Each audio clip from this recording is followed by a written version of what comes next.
அரசியலுக்கு வந்ததுக்கு அப்புறமும் சரி, ஆட்சி அதிகாரத்துக்கு வந்ததுக்கு அப்புறமும் சரி, ஒன்னே ஒண்ணு சொல்ற, எழுதி வச்சுக்கோங்க.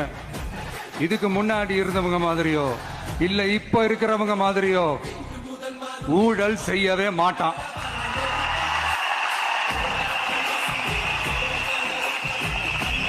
ஒரு பைசா தொட மாட்டான். எனக்கு அது அவசியமே இல்லை. புரிஞ்சுங்களா உங்களுக்கு? எனக்கு அதை தொட வேண்டிய அவசியமே இல்லை.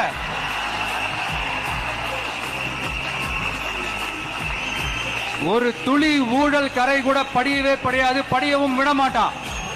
நீங்க கேட்கலாம், இது என்ன சினிமாவா, இது என்ன முதல்வன் படமா, ஒரே நாள்ல வந்து இவர் எல்லாத்தையும் கிளீன் பண்ணிடுவாரான்னு நீங்க கேட்கலாம்.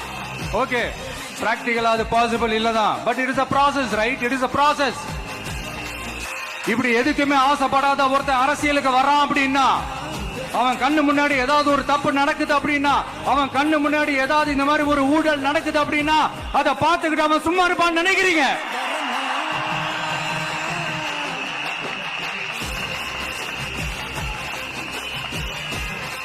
அதனால இந்த தீய சக்தியா இருக்கட்டும், இந்த ஊழல் சக்தியா இருக்கட்டும், ரெண்டு பேரும் தமிழ்நாடு